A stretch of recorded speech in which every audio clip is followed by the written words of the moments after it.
There we go. Now we're live. Good evening, everybody. Welcome back for another exciting episode of DCI Unleashed podcast. Tonight what we're going to do is we're going to discuss gear drives, timing chains, and belt drives, the differences in them. Somebody had suggested that last week. I don't recall who it was. But anyways, do we have some viewers now, or? We don't have any viewers quite yet, but okay. They'll be piling in here soon. Right, we started 2 minutes early. Okay. Well, then I'll wait till everybody shows up. I don't want to have to rehash everything.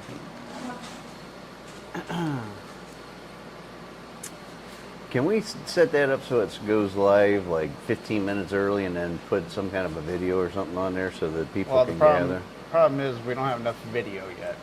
What do you mean we don't have enough video? I don't have long enough video, so all the video I have is short clips of stuff. Yeah. So it keeps playing over and over and over again. And if it plays for 15 minutes, everyone says, oh, nope, don't start watching at this point because you're just going to watch Don repeat himself 15 times. Yeah, you got 6 people on. Okay. All right, well, welcome everybody's showing up right now. Apparently everybody's running a little bit late tonight, so we're going to wait a few minutes and see if we can gather a good audience here before I start. And thank you for coming back and welcome back. Looks like everybody's starting to show up finally. I don't know if it's because we started a little different than what we normally do and people were just now getting alerted or what? Yeah, I don't know. I just got the alert right now. Oh, is that what happened? Okay. Yep. All right. Which is good. Yep. Good. So, yep. Who we got so far? So we got Bill with us, Cindy with us, Dwayne with us. All right. You know what? I don't think you gave Dwayne a shout out for your Miller Lite. No, I wasn't sure who brought it in. Well, I do believe it was the Dwayne that we have this evening, and he can let us know. Yes, please let us know. And if it is you, Dwayne, thank you very much for my Miller Lite. Generous gift. Yes. We got Ed Page with us. All right, cool. And we got John. This is a new one. John Monin. I can't see. I don't have my glasses on. Monnin. Okay. And then John Dornbush is with us as well. All right, good. So let us know, let me know if you guys can't hear us. Yeah, we made some adjustments to the sound. How do we sound, guys? Does everything sound okay? Because we turned it off from like, what did you say it was, City Street or something like that to mono or something? Well, I had it on mono so that way both of us, if we talk, I think it was canceling one of us out. Oh, okay. It sounds okay on my phone. So I got separated now, so you'll hear me on your left speakers and you'll hear my dad on your right speaker. I'm the righty. Todd S., which is another new name, says, hey, DCI, I'm listening and working on my 63 Tempest and having a cold one. Awesome. Nice. Yeah, Mark kind of guy. Yep. Working on your Pontiac while drinking a beer and listening to DCI. That's right. And then Dwayne says, yes, it was me. Thank you, Dwayne. I appreciate it very, very much, especially on this hot day. Sorry that you didn't get called. He showed the beer last week, but he didn't tell anybody who brought it for us. Yeah, well, but I don't know if he knew. So that's my dad goes, well, I'm not sure defense. who brought it, and then I was trying to find out who it was. So, yeah, but thank you very much. I do appreciate it. John Monin says correct. Awesome, good. I'm glad I didn't mess up his name. Hey, you're batting 1,000 tonight. You're doing good.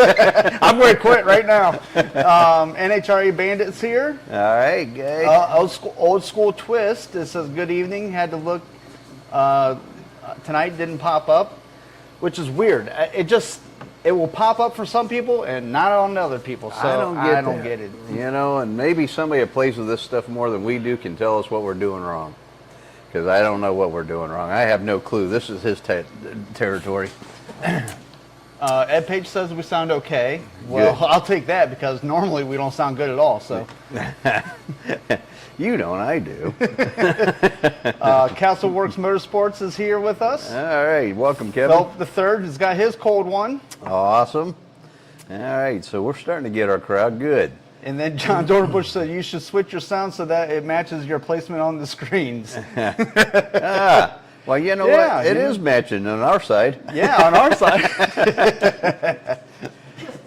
Marty Nelson made it this week. Welcome, Marty. I think he might watch, but he doesn't comment very much, so that's good to see him. Yeah. You know what, you guys? If you're watching, please comment. We need to know who's showing up. I get a ton of you guys during the week that call me or talk to me when you come to shop or whatever. Say, yeah, I've been watching, but I don't ever see your names pop up on the screen, and we like to recognize everybody that shows up. I mean, it's not. We're not going to embarrass you too much. He might say your name wrong, and yeah, I'll say your name wrong, and then I'll get made fun of. right. The pressure's off you. All good. Yep. Old School Twist says it's a YouTube notification thing, he believes. And I think Old School Twist is right. I think YouTube just sends it to some people and not to others. Yeah, you know what? That's bullshit. So, Yep. But anyway. All right, so tonight what we're going to talk about, guys, we're going to talk about gear drives, belt drives, and timing chains. And what's the advantages and disadvantages to all of them. And this was suggested by, it might have been Old School Twist, I don't remember. Somebody suggested it last week, so we decided we're going to do that this week because next week we're going to have Mr. Ed Page's Heads in the house, and we're going to go over that next week in the podcast.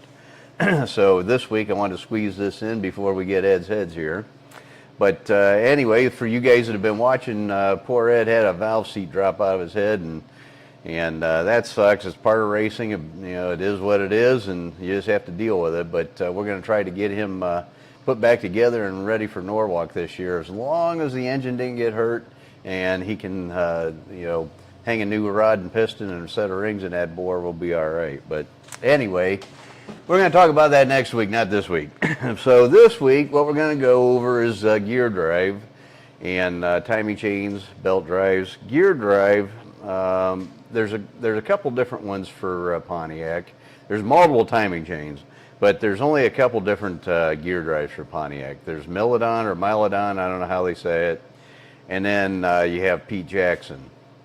Now, I have a Milodon because that's what I prefer to run over a Pete Jackson. And the reason I prefer this is because it's a I don't know if you guys can see that in the camera there, but it's a 3-gear setup, not a 4-gear. The Pete Jackson looks just like this, but it's got another idler gear over here. This is an idler gear, this is the cam gear, and this is the crank gear. So what the problem with a Pete Jackson gear drive is the 2 idler gears basically just float in there. They're not attached to anything. And I've had failures with those. We actually, I was test driving a customer car, and thank God it was me that was test driving it, and I just got done jumping on it, getting back out of it, and it was idling, literally idling, and it shot those 2 gears through the timing cover. And when it did, of course, the engine shut down, and I was lucky because I was basically idling. It didn't do any damage to any of the valves or valve train, so that was a big plus. Had the customer been driving it and he was on the highway or whatever, tacking 3,000 RPM, that could have been a bad thing. So that's what I don't like the Pete Jackson gear drives. Not only do the idler gears just float in there and they don't have any real retention. You're supposed to set the back or the tension with against the timing cover, which takes a little bit of talent, and it can be done. And we had that set right on this one, but if you don't, even when you get it right, obviously it must fail because we had a failure and everything was right on it. But so I don't like those for that reason. And the other reason is Pete Jackson gear drives are very noisy. Now some guys like that because it does sound like a blower whine, which, you know, if you're going to have that whiny noise, let's put a blower on the car. Let's not put no damn gear drive in it that's cut wrong. Let's put a blower on it. So anyways, the Milodon gears, they don't make any noise. They're quiet, like a timing chain of gears.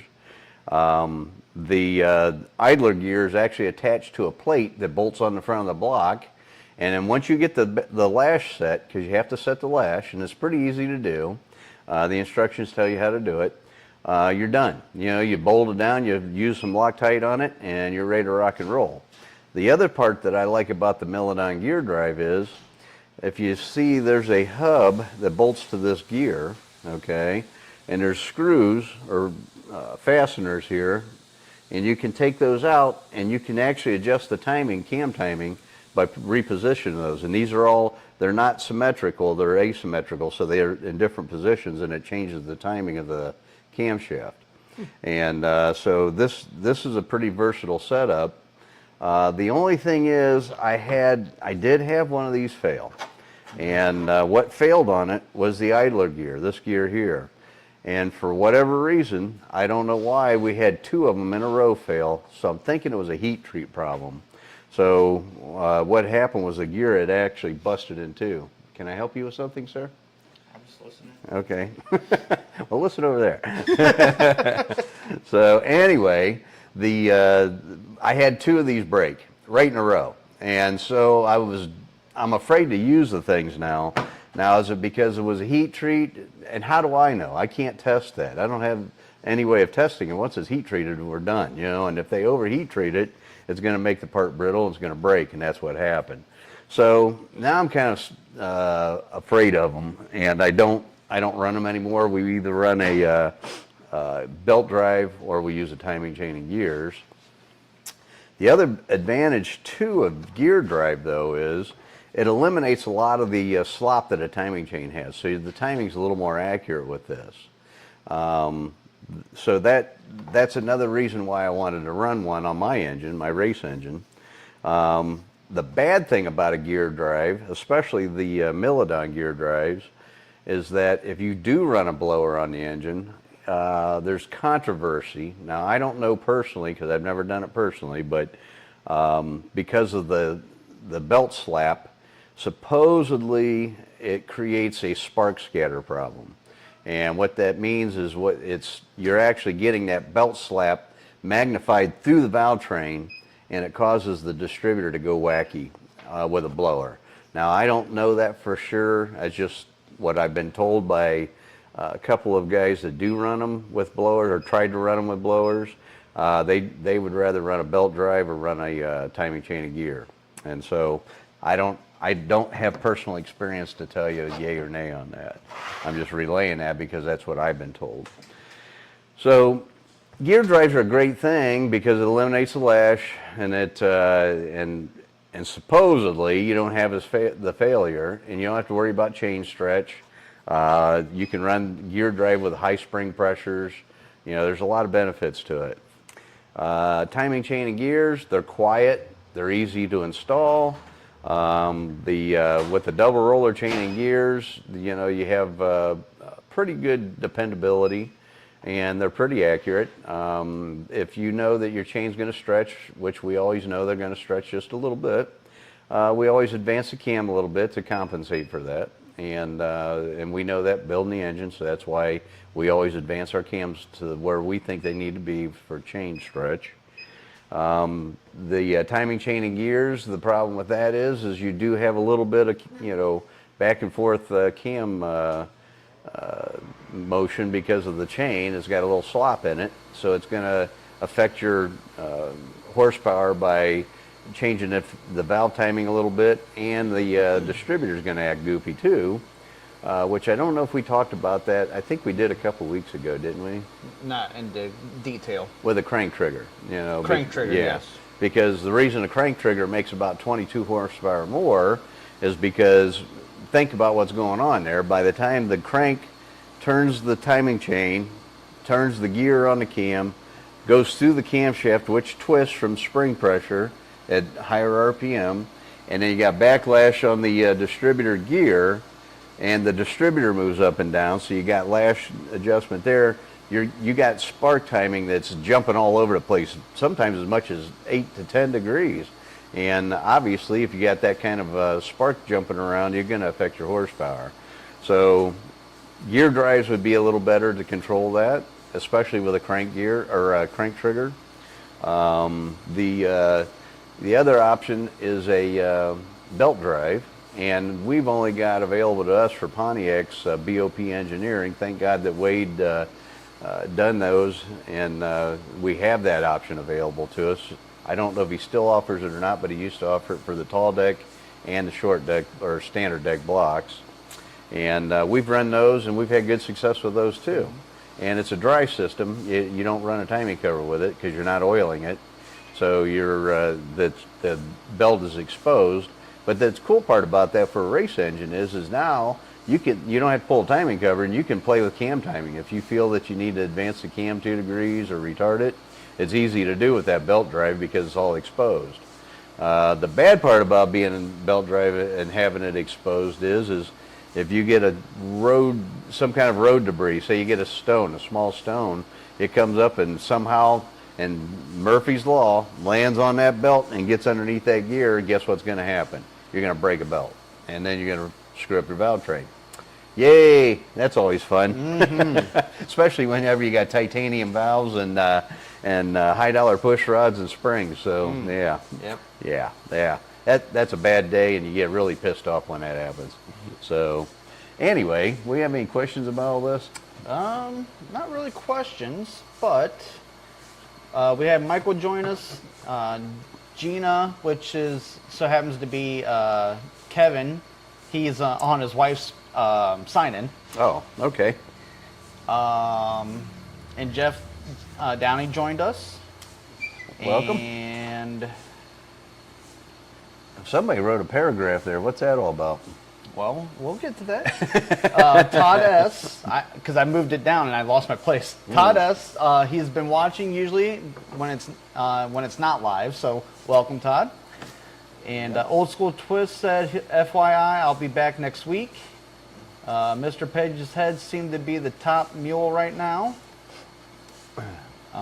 Dave Smith, which I do believe he might have commented a few times before, but he's not one of our norms. Okay, not a regular, huh? But that's good, he's back. Yep, he says, hey guys, sorry, jump ship, just went to a Chevy, couldn't pass it up. Oh man, you're tearing my heart out. At least he stayed GM. Yeah, he did, but, and it's not an LS, I hope. It's a 1966 Chevelle. Okay. 555 Merlin 3.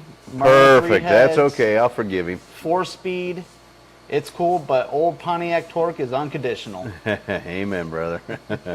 Old School Twist said he had a Cloyes, C-L-O-Y-E-S. Cloyes? Yeah. Chain brake. I never heard of them before. Cloyes is a high-end brand. And it took out a sleeve of his balancer.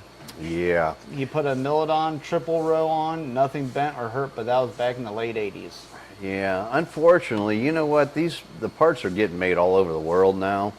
A lot of timing chains were being made in Spain for a long time, in Italy, but now I'm not sure where they're being made at. I don't know if they're being made in Brazil or Australia or Canada. I don't know where they're getting made at, but they used to put the country on the chain.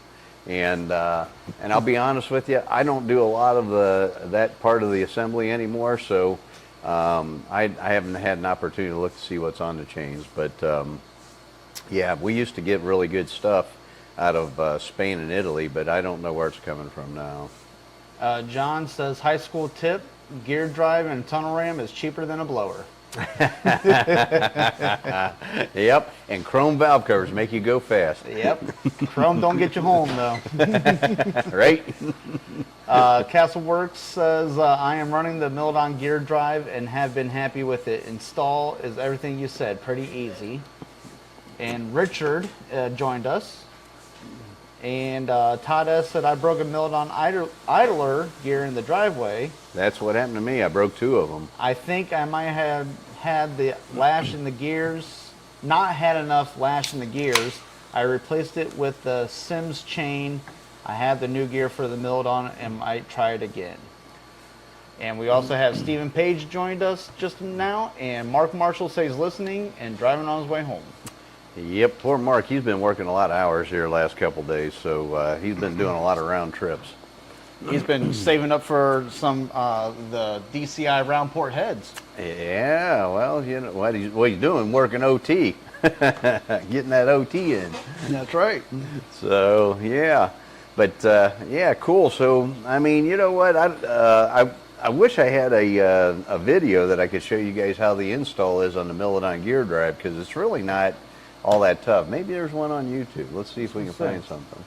But it's really pretty easy. Basically, I mean, what you're going to do is you leave that plate loose, and you run a piece of, we use newspaper. You just run a piece of newspaper through there, and that sets the lash. And then once you run that newspaper through there, and it'll actually cut the paper. You'll see the imprint of the gear teeth in the paper, and that's when you know the lash is set properly. If it does, like on an RC car, then. Kinda, yeah. And Okay. if you don't have that lash set right, if it's too loose, then I don't think that would make the idler gear break. Maybe if it was too tight. And honestly, I don't know if you can get it too tight. I've never experienced that, so I don't know. But yeah, anything on there? There looks like there might be some for like a Mopar, Okay, and they're probably different than a Pontiac, though. yeah. But yeah, something, watching them YouTube videos, I'm going to see, there's a fellow on here that he's a Pontiac guy, and he's done a lot of research on coolant flow on these Pontiac V8 engines, and very, very interesting. So I'm going to see if I can reach out to him, or if any of you guys know him. I would love to have him live on the show, and we can go over what he's found with that coolant. I think that'd be a good show for you guys.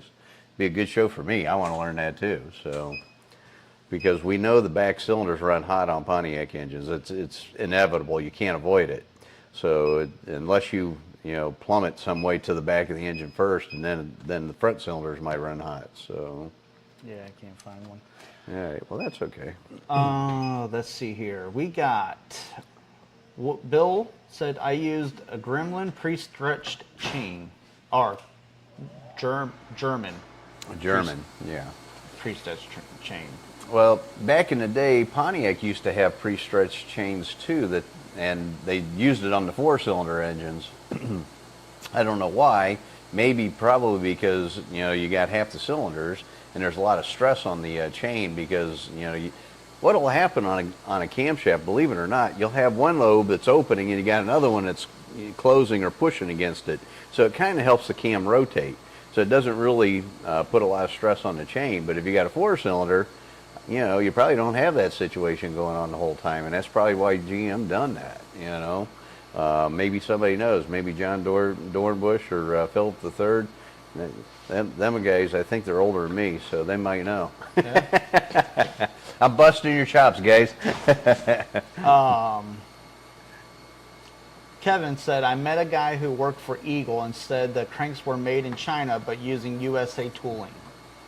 Yeah, they actually, believe this or not, they, because I talked to those guys at Eagle to find out what was going on, and they actually hired a bunch of people here in the United States, moved them to China, and put them in a facility where they actually machine everything in China over there. Now, I don't know why that would be cheaper than having the cranks sent over here and they can machine them here, but apparently it is, and that's what they do, which is, kind of cool. But Philip III said, I made timing chains for Chrysler in Chicago, but it was back in the 1980s. So that's cool. Yeah, so there's a lot of harmonics in valve train, and it can cause all kinds of problems. Like we talked about, it can cause spark scatter. It can cause detonation. It can cause there's all kinds of things that can go wrong whenever. That's why, in my opinion, a belt drive's the best way to go, because you really don't have all that. The belt actually dampens the vibration or harmonics that are going on in the valve train from the crank to the camshaft. And you don't have the slop. You got an idler gear that's pushing against the belt, which keeps tension on it all the time. And so you don't have that back and forth, I call backlash, but back and forth movement on the camshaft. So there's, belt drive, in my opinion, is probably the best way to go. Second would be gear drive, and then third would be a timing chain of gears. And you got to pick your poison for what you're trying to do. If you just got an everyday street car, 13, 12 second, whatever, street car, use a timing chain and gears, or if you got a high-end race car, then I would suggest a belt drive. Do they make a cover? Because I thought you had a cover made for your belt drive, or you used a cover over your belt drive. I actually made a cover so they keep the debris out of there. Okay. Yep. So they don't make one. No, I made it had myself. one. Yeah. Yep. Gotcha. Yep. Because I wanted to drive it on the street, and I was afraid that something would get in there and break the belt. And it could happen at the racetrack too. There's stones all over the track. Also, too, if you get oil on that belt, doesn't it deteriorate it? Yeah, not good. So yeah, you don't want oil on your belt. So you have to make sure. That's the one drawback to doing a belt drive. The plate that bolts on the front of the engine, there's an oil spurt hole behind there, and it's a delicate balance between keeping that gear oiled and not squirting all over the belt. So, and you're going to play hell with that, getting that right. It takes. The belt drive's the hardest to install. It takes a lot of effort to get that thing done. And it can be done, obviously, because guys are doing it, but it just takes some patience. And you better have a couple of the O-rings that go on. There's like they got a brass piece that goes in there, and then your plate goes over top of that, and there's an O-ring that goes around that. And then, of course, you got a lip seal in there behind the gear, and that lip seal has to seal off that spurt hole in there. And we actually restrict that spurt hole on our builds so that it doesn't get full oil pressure like a timing chain of gears would.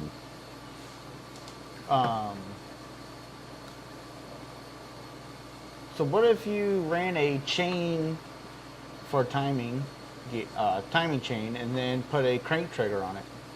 You can do that. There's nothing wrong with that. And that's the most accurate way to control timing. Doesn't help control the valve train so much, but it definitely helps the timing. Let's see here. We got some people commenting, so let's get to them. BNR Racing says, has anyone ever made a 2-gen driver no idler for a Pontiac V8 reverse rotation like Isky Cams made for the small block Chevy and big block Chevy? Not that I know of. John Dornbush might be able to help us out with that. That guy, he's like an encyclopedia when it comes to that stuff. He loves searching the net, and he loves cool stuff like that. So maybe he knows, and he's on tonight, so he can express that. I don't know. I know Isky did a lot of things back in the 60s, and Pontiacs were actually very, very popular. They were used in boats, they were used in trucks, they were used in all kinds of stuff back then. So it's a good possibility something like that's available. I don't know about it. I really, and you're going to find out. If I don't know, I'm not going to bullshit nobody. It is what it is. I don't know. Evan, I think, is a new commenter. He asked, can you fit the Ram Air 5 heads on a 66 Le Mans without modifying the hood or the car? You're going to have to, now the problem with the Ram Air 5 head is the height, okay? So, because I raised the head, or the intake port, and the exhaust port an inch. So, everything's higher. The head is literally that thick, where factory head's about that thick. So, it's roughly an inch and a half. I'm exaggerating, but it's roughly an inch and a half taller than a factory head. However, I did design my intake manifold as like a bathtub intake, and it's low profile, and we designed it. I thought that the 67 to 9 Firebird would have had the lowest hood clearance. I was mistaken. But we did design it so that it was roughly the same height as a factory cast iron intake manifold. However, the factory cast iron intake manifold has a rake to it. It's not flat, and my intake is flat. And so how we compensate for that is we put a wedge underneath the carburetor to get that, but it raises it up an inch. So unfortunately, whenever you try, I found out later that the cars with the least amount of hood clearance are 70 to 81 Firebirds. Who knew? So, and I get a ton of guys all the time wanting to put Ram Air 5 heads on 70 to 81 Trans Ams, and they asked me if it's going to fit. And I'll be honest with you guys, I'm not going to lie to you to sell a set of heads, because if I do and it don't fit, you're going to be pissed off at me. So I don't know. I honestly don't know. I've got a couple customers right now that, maybe, I don't know if Rob's on tonight. Rob Snell, he's building I think a 74 Trans Am with my Ram Air 5 heads. And maybe he can expound on that. I know he's going through that right now. But there are workarounds, okay? So I'm not trying to get away from the 66 Le Mans or GTO thing, but there are workarounds.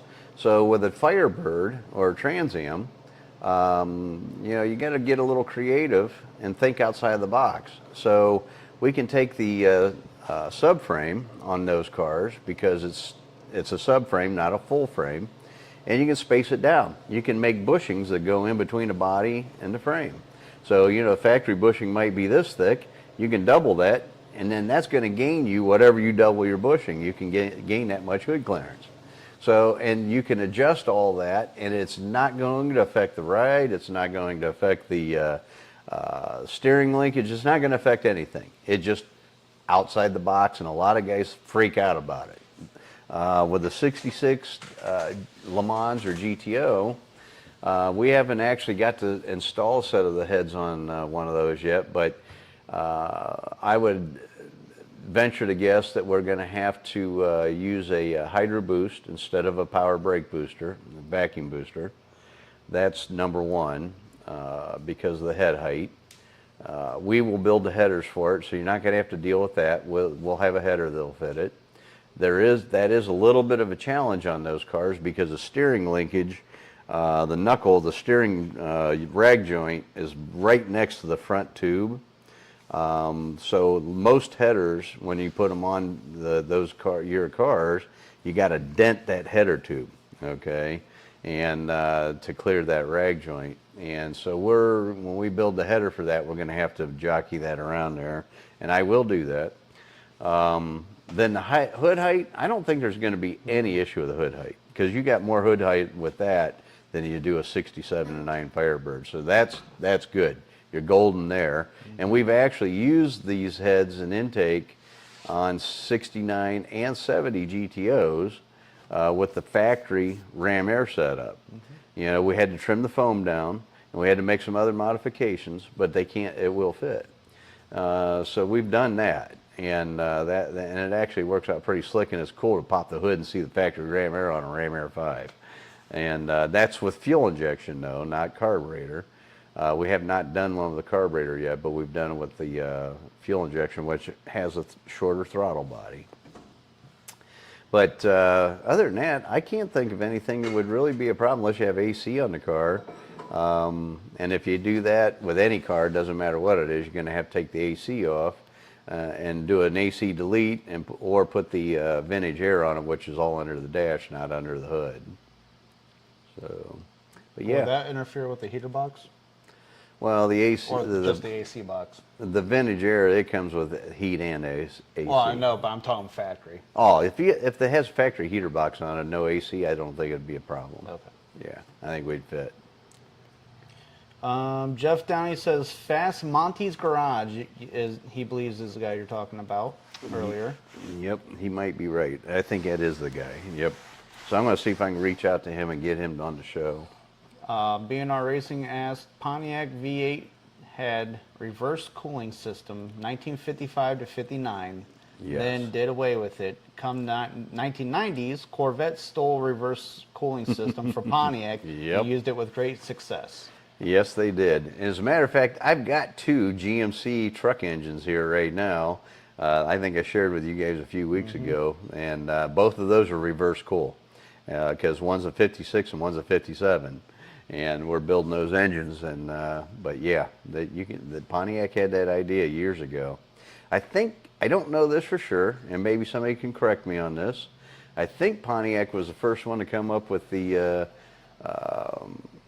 overhead valve train, overhead valve train they call it, that we have today, with the push rod and rocker setup. John Dornbush said the Trophy 4 engines created a lot of harmonics because of the large displacement, 180-degree crank stretch change, so they would not break from that. They also used a special balancer. Yeah. Also, the rope drive shaft helped to quell harmonics and vibration. Yep, good info, John. Thank you. Philip III says he'll just stick with chains and a crank trigger. Right?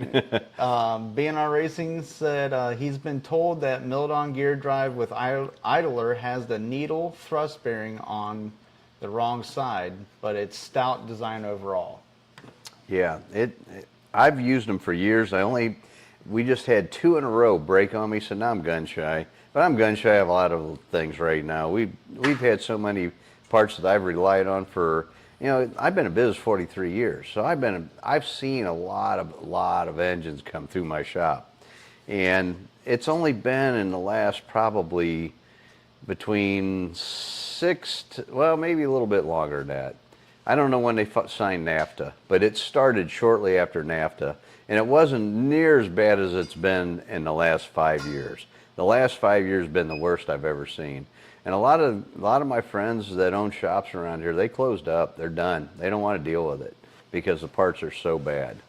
And like they said, we're working for free. We're literally working for free because you have to make it work to begin with, and you can only charge a customer for so many hours. And some of this stuff, it's not a half-hour fix or 15-minute fix. We're talking, you might spend 3-4 hours trying to figure this out.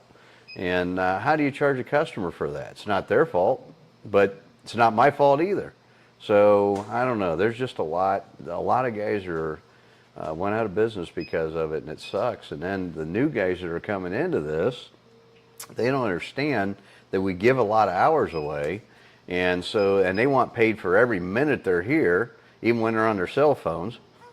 So anyway, and I can't charge a customer for that, so that's what puts guys out of business. It just sucks. B&R Racing said big diesels have the most reliable timing camshaft gear drives, all silent Healy cut gears. Healy cut is the key. That is the way to go. Mm-hmm. And actually, the Pontiac Iron Duke had a Healy cut gear, but it was fiber, unfortunately. And that fiber material didn't hold up very long. John Dornbush said, I believe Mickey Thompson experimented with a 2-gear system on a few engines, but it must not have worked out for him. Yeah, that would have been a reverse rotation camshaft if he did. Because if you're spinning this one this way and this one's attached to it, it's going to go the opposite direction. B&R Racing said, John, I heard the 2-gear drive, no idler Chevy V8 was used for endurance racing. So he's asking John. Well, the Pontiac Iron Duke was a 2-gear, and it had to be reverse cam rotation. Philip III says AMD has hoods that you can cut. Don't cut the original. And Richard said the subframe bushing deal is also a stocker trick. Did it on his 2nd-gen Firebird. And B&R Racing says, asked, has Cloy's True Roller and Premium Race X version gone China or still made in the USA? Who is it? Cloyes. Cloyes. I don't know where Cloyes are made at, to be honest with you. And I haven't bought a Cloyes in a long time because, we had some trouble with Cloyes products, and and a lot of GM warranty manufacturers will not, or warranty companies will not warranty the, like my wife's got a 2009 Cadillac CTS, and I just had to put timing chains and tension idlers and all that stuff in it. But anyway, and they had a Cloyes kit, and it's not that much cheaper than a GM AC Delco kit, but I read the warranty information in the GM bulletins, and they will not, for some reason that fails, they won't cover it. So it has to be. So I don't know where the product's made. I just know that it used to be top of the line, and but everything's different now. Everything, the whole world changed. Mm-hmm. Kevin said, I think there is an aftermarket steering shaft that gets rid of the rag joint. And there is, but for a lot of customers, they want to not want to spend the extra money for the Flaming River or the, I don't even know what the other ones are even out now, but I know there's a kit you can do it yourself too if you weld it. Well, you can get, you can get a universal joint that goes on the end of the steering shaft and gets rid of the rag joint. And it's actually not a bad idea, but you know what? So many guys, whenever you start talking like that, they get that deer in the headlight look like, how am I going to do that? That's not stock. How could I even possibly even think about doing that? Yep. You got to think outside the box, guys. You know what? We don't have. It's not 1970 anymore. This is 2024. BNR Racing said, I have never broke a Cloy's True Roller, bought older sets Pontiac V8 made in the USA on boxes. Yeah, the old stuff I never broke one either. And but now we buy billet gears and double roller chains and there's a difference between roller chains too. You have some that are rolled and they got a seam in them, and then you have other ones that are seamless, and you want the seamless ones. The ones that are rolled and basically it's like a roll pin. You don't want those. They're generic and cheap. So. And Richard said he sent you a picture of his cooling the rear cylinders on the tall deck 301. Oh, okay. All right, cool. He must have just sent that because I didn't see it earlier. BNR Racing said Pontiac engineer Clayton Leach did develop the ball stud overhead valve train. It was a 1946 year on blueprint paper. Prototypes Pontiac V8 built 1947 to 49, he recalls. Cool. So I was right.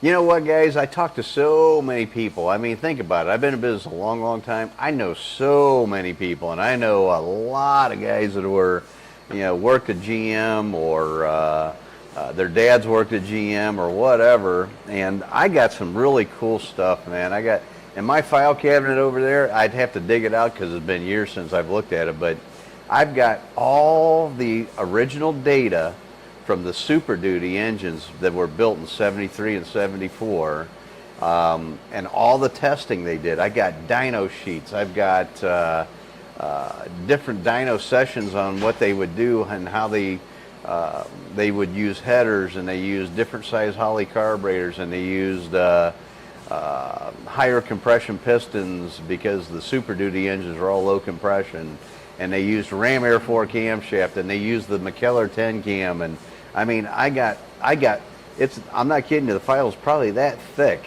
and I got that from. Luckily for me, I had a GM engineer back in the '80s that I built an engine for, and he was getting ready to retire, so he didn't care if they caught him or not. He copied all that stuff and gave it to me. Perfect. So yeah, it was just really cool. Dave Smith says he loves the show. Thank you. Thank you, David. BNR Racing says modern overhead valves pushrod layout to have to give credit to Oldsmobile 303 V8 in 1949.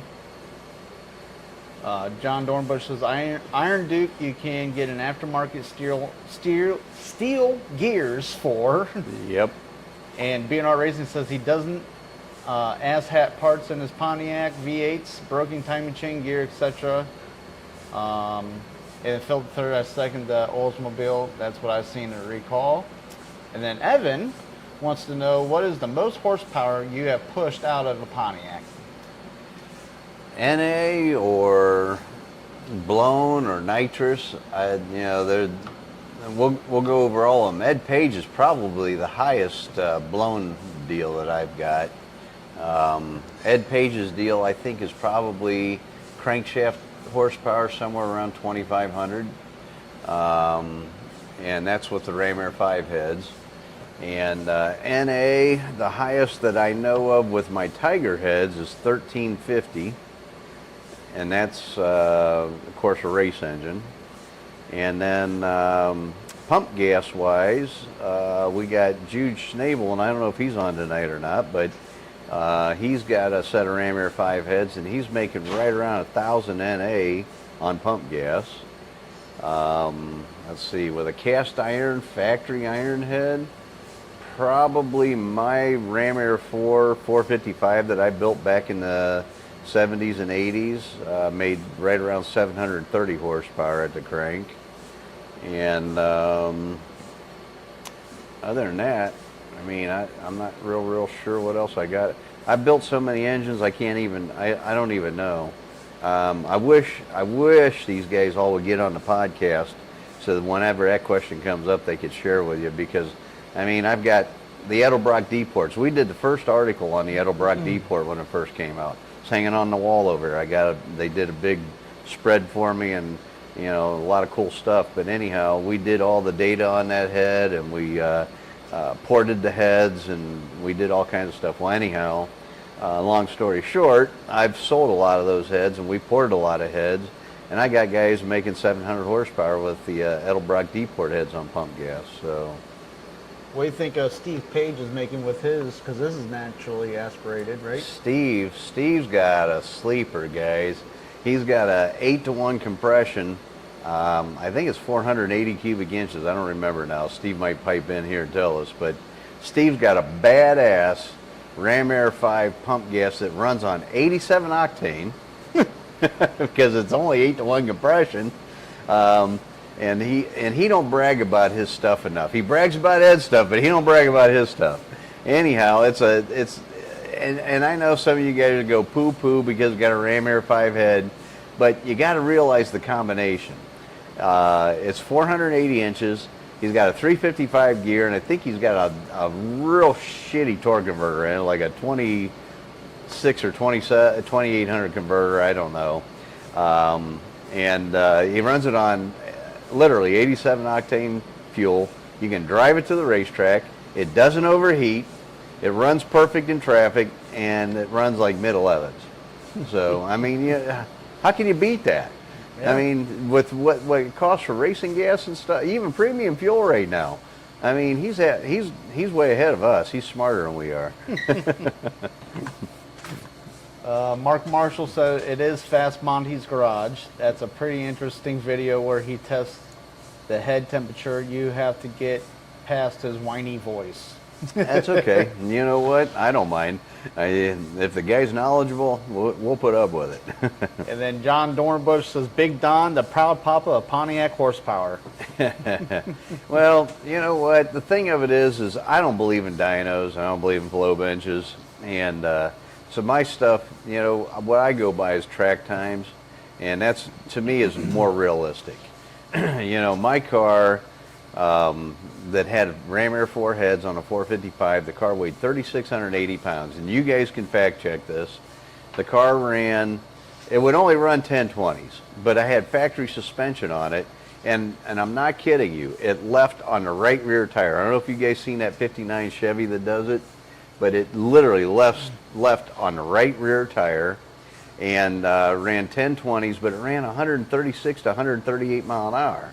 So to make a vehicle of that weight run that fast a mile per hour, it takes 720 to 730 crankshaft horsepower. And that's real horsepower. That is at the track horsepower, not corrected on the dyno. And that's why I don't like dynos. And that brings up another thing. Jude Schnabel got a hold of me this week, and he's got a great idea. He says one night him and we're going to go live here with him, and we're going to discuss the adjusted or corrected horsepower and real horsepower and all those different things, and why the industry came up with that, and all the things that go into that. And you guys will find out that, corrected or adjusted horsepower, it's great to know what it's making at sea level, but how many of you guys race at sea level? I would rather know what my motor's making at wherever I'm racing. If it's 3,200 feet, give me that number. I want to know what that number is. And then that way I can go out and tune my car. That's what I want. Kevin wants to know, do you have an estimated lead time to do a 535 pump gas 93 octane with your Ram Air 5 heads turnkey? An estimated time? Yep. Whew, we're busy, guys. I mean, we are super, super busy. I think I shared with you guys, we got a build coming up that's going to be on two guys' garage. I got to have that done in like 3 weeks. We got the Pontiac Nationals coming up in 4 weeks. I got Ed Page. I'm going to try to get him to the track this year. So that's got to happen in the next 2 weeks. I've got Joe Bass. I don't know if he's watching tonight. His engine's down, and we're trying to get him done. His cam's going to be here tomorrow or Friday. I still got to get his crankshaft back from the crank balancer yet, and I mean, God Almighty. I mean, I don't even want to guesstimate. Then on top of it, we just got a call from a guy that he wants to do drag week, and he wants to do it with the Ram Air 5 program. And I got a guy flying in from California. I don't know if Zod's watching tonight, but he's flying in, and he's going to be here right around the Pontiac Nationals time, and we're going to be building him a Ram Air 5. And so we're backed up. I honestly can't give you a figure. If you have some kind of event you're trying to make, I will do my best to make it happen for you, just like I'm doing for the rest of the guys, but I can't really honestly say. I would love to, I just can't. So one of the things is we're out of heads right now. You guys seen I just took a load to the CNC shop to get them all machined, and that's going to probably take, I don't know how long. Troy Wotering, he's the guy that's in charge of that for me, and I don't know if he's watching tonight or not, but you know, those guys are busy, so we got to get those back from there, and then once we get them back, then we got to get them set up for seats and guides, and it's a lot. It's a lot. I mean, it's labor intensive and time consuming. BNR Racing said a friend just bought 5 gallons of EP 114, paid $135, Illinois tax included. That's crazy. $25 a gallon. Hey, Brandon, could you get me a beer, please? Philip III says he knew a guy that would drive to the drag strip in a Buick Thank Grand you. National, run 10s, and drive it home. Yep. And he said that's a 3.8 V6, kind of like the one I have, only mine has a blower. And NHRA Bandit said, forgot to ask last week, with your Rammer 5 heads, how tall of a valve cover is required with a TD shaft rocker setup? You can use a factory height valve cover on my head with any rocker setup. The only thing it might not work with is a stud girdle. I don't know that for sure. You know what? We put a stud girdle on Bob Sibley's engine. Could you put a factory valve cover on that? It might go with the thick metal block valve cover gasket. It might. It's a good possibility. Yeah.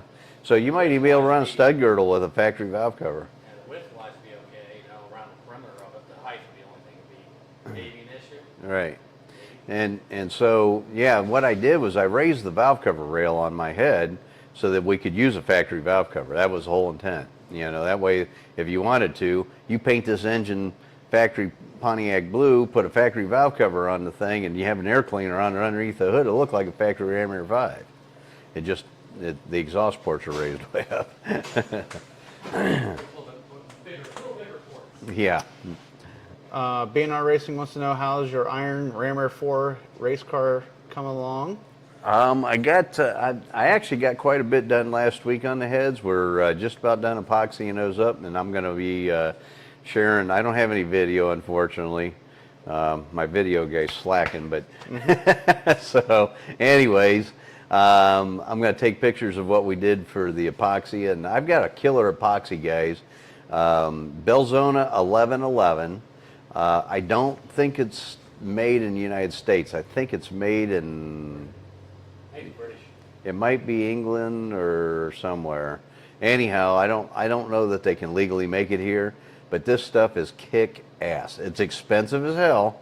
For a little container about that big and about that deep is roughly about $500, but it literally is steel, liquid steel.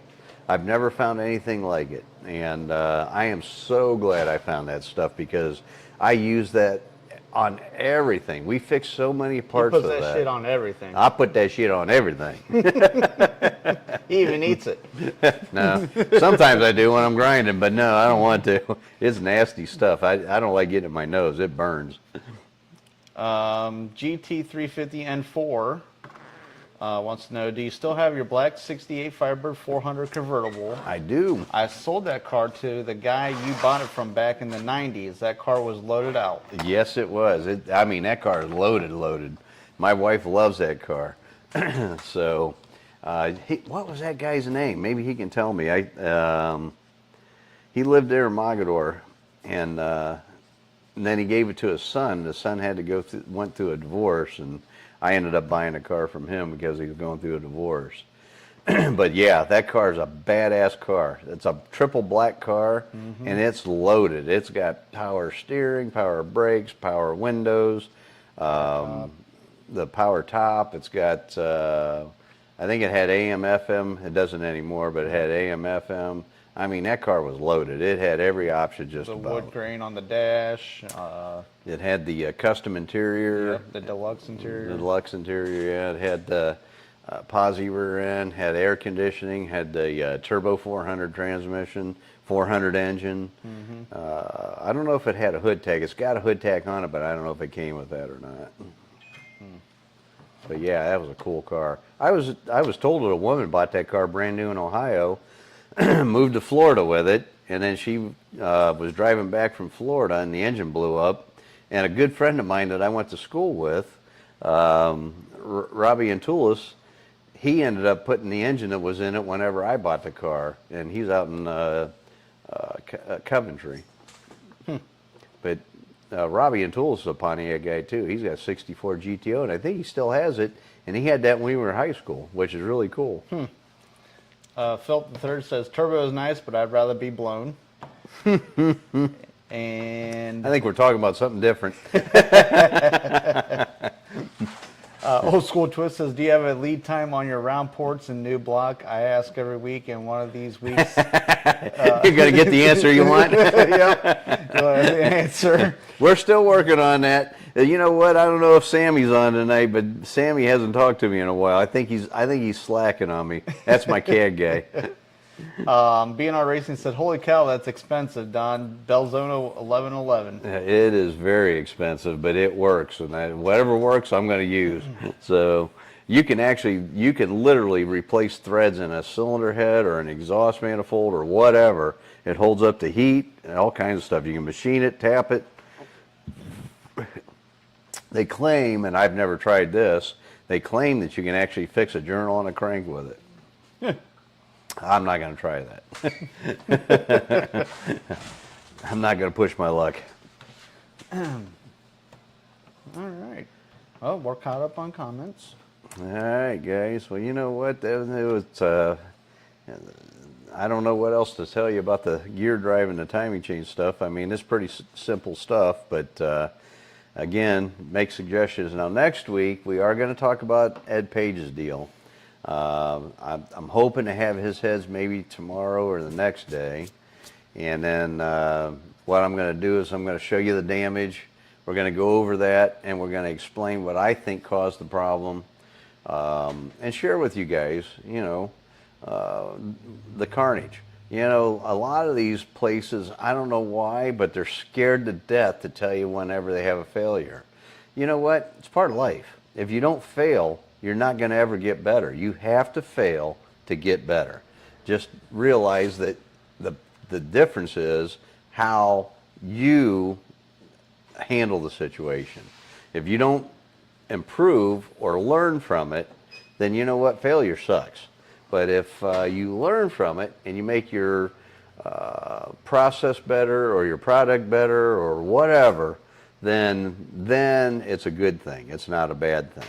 So I see so many guys and they bust my balls on Facebook or wherever, performance years, I don't know. I get my balls busted all the time, and I really don't care. I know what I know. I know what it takes, and if you guys feel that way, then probably you're not a good customer anyway. So But the guys that do understand make great customers, and we will get through it and we'll make it better. Robert said, "Good day, Don. Do you have a Pontiac gear drive do you have a gear drive to show us? Me. Glad to see you making progress with your DCI post and channel." Robert from Australia. Yeah, Robert, you know what? He has not been able to reply. I knew exactly who you were talking about whenever you were telling me Robert. So yes, Robert, this is a Milodon gear drive setup. I don't know if you can see that in the picture there. And this is a single idler gear. And these are actually the ones I prefer. And they're a good setup. They're more accurate. You can see that if you look at this, now of course this doesn't have a cam bolted to it, but the lash in the gears is really tight on these. So you don't have a lot of valve train slop whenever you run a Milodon gear drive, and as opposed to a Pete Jackson gear drive. So you'll have to rewind and watch from the beginning. I talked about it earlier, but I'm not going to rehash it. But that's a Milodon gear drive, and if you're going to run one, that's the one to run. And does Summit Racing have that on their website? Maybe I can give them the part number. That would be great. You know, something too that we talked about earlier, guys, that I really am trying to do, and now we're starting to get a pretty good audience. At first, you know, Summit Racing's not going to talk to me and give me any kind of a promo code with, you know, 20, 25 guys. But now, you know, we're getting, on our podcast, we're getting an average of around 800 views a week, which is pretty darn good. I'm actually told that we are way above average, which I don't know. I don't know what's good and what's bad, but anyhow, thank you guys for coming and supporting our channel and helping us build this, because it's going to benefit you guys. I'm going to try to work with Summit Racing and different manufacturers like Comp Cams or Holly or whatever, and we'll get promo codes and get you guys deals on parts. So, you know, if we could do a group buy through DCI Unleashed, that would be awesome. And what we're going to do too, eventually, when we come out with our new heads, and this, again, there's not enough hours in a day. We got a lot going on here, guys. But one of the things that is heavy on my mind that I want to get done this year, and I got to rely heavily on my son to do, is I got to get my engine dyno up and running. And the reason is because we are going to develop engine packages with the Ram Air 5, the Ram Air 3, and the Ram Air 4, and even factory iron heads. And so when we do that, whenever we do a show, and we do it with, we'll say, a factory iron 6X head. And I show you guys, okay, with a factory head, this camshaft, this intake manifold, and this carburetor with this size header, this is what the horsepower is on a 406 cubic inch or a 455 or whatever. So there's going to be a lot of good things coming down the road. So we have to just be patient, because it's only me and Brandon Deavies. This is Brandon too, but Brandon Deavies works for me, and my nephew Luke. And I got another part-time guy that comes in just a day or two a week. But we got, for what we get done in a year's time, is incredible for the amount of help that I have. And we are trying as hard as we can to get all this stuff put together. And I'm hoping that my son sees the light here and sees that he's wasting his time at Diebold. Did you find it? Yep. How much are they now? It used to be $350. No, $499.95. $500 now. Yep. Everything's gone up. So you're going to look up at Summit Racing, Milodon Gear Drive Assemblies 13900. And let me... Yeah, so you know what, that's another thing too, guys. The cost of stuff is just tripled in a lot of instances, and there's nothing that I can do about it. It's just part of what's going on in the world, and the reason is because I don't make the parts or make all the parts, and so consequently we got to pay whatever the vendor wants, and And then, of course, machining costs more and labor costs more, and it goes on and on and on. So it's expensive now.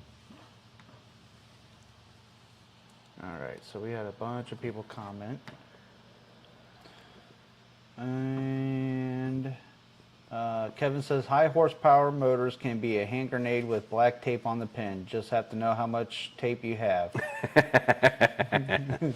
And hang on with a tight grip.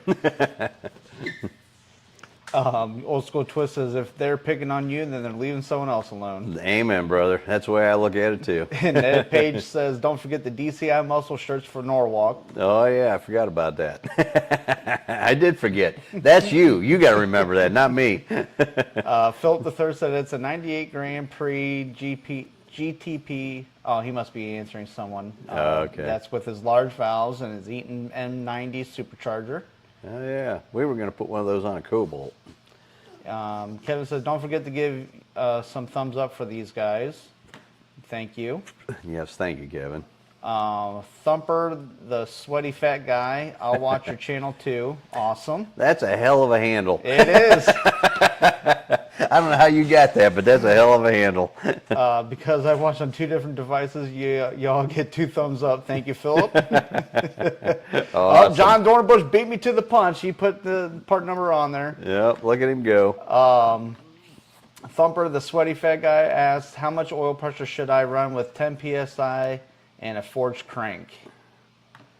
Well, you don't really... Boosted. You don't need a lot of oil pressure. 60 PSI pump would be fine for something like that. That's a pretty mild build. Just make sure your bearing clearance is good. For something like that, you probably want to run around 3.5 thousandths bearing clearance on the rods, and I would run between 3.5 and 4.5 on the mains. B&R Racing said, good deal, Don and Brandon. Horsepower package deals done mainly for LS. Believe Richard Holdner on YouTube made it popular. Yep. Richard's a buddy of mine. He was in the shop here, about probably a year ago. And he's doing a 4-cylinder build. And we were trying to talk him into a Ram Air 5-cylinder head on that. And he's busy. The poor guy, he's got a lot going on too. So, and I think it's him by himself. I don't think he has any help. Yeah. Philip III said, y'all didn't cash my checks. I could have paid for that. Yeah, Phil, you know what, buddy? I do appreciate that, and the offer was awesome. But I just don't feel right doing that. So if I can't give you a return on your money, I'm not going to take your money. Not for nothing. I mean, I'll take your money all day long if you want to buy some Ram Air 5 heads or something. But I am not going to take money for nothing. Interceptor Drag Racing asked, are you going to be designing a stronger balancer and timing cover? I haven't thought about a balancer. I am thinking about a timing cover, and basically what we're going to do, and you know what? It's funny because I guess I am going to have to do something with the balancer, because what we're going to do is we're going to do a big block Chevy hub on it, and so it's going to take a big block Chevy seal. And the reason is because you get into the blown stuff for nitrous motors, and the hubs are busting on the factory Pontiac balancers. Thumper, the sweaty fat guy, you invited me on Facebook. My handle is memorable. Oh yeah, I remember you from. Well, actually, I don't know if it's Facebook or YouTube, but you replayed on YouTube, and I think I did invite you on YouTube. Everybody that comments, I appreciate it. That helps our channel grow, and it makes YouTube share it with other people. So, whenever that happens, I appreciate it, and I thank you guys. And then what I'll do is I'll invite you to come hang out with us on Wednesday night. This is supposed to be a fun time. It's casual. It's nothing regimented or anything like that. We're just doing this for us. We're just here to have a good time and answer questions. Because what happens is during the week I don't get a chance to talk to everybody. My phone rings off the hook, and I get emails. I don't have my phone on me right now, but it's just crazy amount of traffic that I get, and I don't have time to answer everybody. I just answered a poor guy today. He messaged me like, I don't know, probably a week and a half ago. More like a month. It might have been. I don't know. Time flies for me. But anyways, I feel bad for you guys. I just don't have time. We're busy. I just don't have time. And I know a lot of people say, "Oh, you're just ignoring me. You got time." No, I don't have time. You don't understand. Old School Twist said, "Do you have a DCI shirt with a large logo on the back? My son the power lifter I told you about on our phone conversation has 80,000 TikTok followers and 90,000 Wow. Instagram followers. Wow. There you go, son. Make him a T-shirt. Right. He's a billboard. Give him the sizes or the size, and we'll make one." So your dad has the size inventory sheet that I took last Well, week. if Yeah, he's but a he wants- bodybuilder, he's going to have a bigger size. Well, not only that, what we're going to do too is we're going to make him a special T-shirt. So. You're gonna make me one? No, Oh, you are. Yeah. You. No. DCI. You're part of the DCI team, and you make the T-shirts. You're not. You know what? I quit. No, you do not. My beautiful daughter-in-law, she does a lot of cups. You know what? Do you have any cups? Give me a damn cup so I can show off your product here. Oh, here, I'll give you mine, which is most fitting for me. She does these cups. These are awesome, guys. And she'll do anything you want. She puts the logos on there. She's got her laser machine that here in blue the one shop. And you guys can get custom cups Yeah. made. But I don't know just how much showing- these things cost. You know what? She's probably charging too much, but it's worth it. It's custom. And we got Pontiac Blue. That ain't Pontiac Blue. This is as close as you're going to get powder Closer coat. you're gonna get powder coated. Okay. It says the judge on it, and it's hard to see with the light. But Yeah. Yeah. this But is yeah, you know Pontiac what? silver metallic blue. Support my daughter-in-law. She's selling all this stuff, and Where do you go to support her? yeah, where do we go? Where- Johnson Digital. CNC Design, right? .com. .com. There you go. All right. Can't come to support her without telling where to go. Right? Well, but the thing of it is, she's here every Wednesday night. So Scott K says, "How's everyone tonight?" BNR Racing said, Don, how did the old Hillborn's injection work on the Pontiac V8s? I don't think it worked real well. Of course, I don't think it worked real well on anything. The old Hillborn injection, it was either idle or wide open throttle. You couldn't. It wasn't real tunable in between, and so it was a drag racing kind of a thing. And so now, well, it's cool because we have electronic fuel injection. You can have that look, but now we can control with a computer, and you can make it drivable. And that's what I'm going to do with one of my builds too. I built a stack injection, but I haven't. I don't have the ECU and all that stuff for it yet, but I am going to do that. We got so many things coming down the pike, guys. I just need more help. You know, one of the things I need volunteers to come show up so we can build the race cars. You guys don't necessarily have to work in the shop, but I need somebody to help me with the race cars and getting the dyno set up and that kind of stuff. Philip Thur says, "Deal, take my money. Put me on the list just under Old School Twist." And then Old School Twist said he's 5'11" and 220. He'll take an extra large. So an extra large shirt. I'd say an Alright. XXL. If he's 5'11" and 220, he's a big boy. Yep. John Dornbush said, "Don's a power lifter. Just watch him hoist those beers." And Kevin says, "All the bench pressing engine blocks doesn't hurt either." And Philip III said, "I'll take a cup with DCI on it." All right, there you go, Jaime. Did you hear that? No, I'm sorry, I'm reading copyright. Information. You sold a cup tonight. Oh, I did? Yes. All right, well, thanks. What am I making? Well, you'll have to. Who wanted the cup? Philip III. Philip the Third. He wants a cup. Yep. Thumper, the sweaty fat guy, asked, "Where are you located?" We are in Ohio, Atwater, Ohio, which is roughly 15 minutes east of Akron, Ohio, almost directly east. So we're in the northeastern part of United States, of Ohio, well, and the United States too. Yeah. All right, guys. Well, it's 8:12, and you know, Well, again, thank you for showing up and supporting us, and please tell all your friends so that we can keep growing. Every week we are getting bigger and bigger, so that's a good thing. You know, I don't know if our content's boring or not. If I'm boring, my son's boring, I don't know. Tell us if we're boring. Let us know what we need to do. Mm-hmm. Absolutely. You know, I threatened to put him in a tutu, but whew, I don't know if you guys want to see that. My body's just too much for people. It's thick now. All right? But we will do that down in Myrtle Beach some year. We'll dress him up and video it. Again, I will have ladies flocking.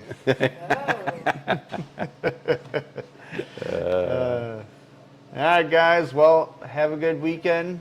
Stay safe, and we'll talk to you next week. So make sure and come next week because we're going to be talking about Ed Page's deal, and we are going to scramble like hell to get him and Joe Bass done. So we got a busy schedule, but we are going to do what we can do, and we're going to try. Hopefully, Ed gets an opportunity to make sure that the short block's okay, and we're going to try to get him to Pontiac Nationals this year. So if you guys don't have it on your schedule already, make sure you guys come to Norwalk Raceway Park and hang out with the crew and meet Ed and his crew, and we'll have fun. We'll drink some beer.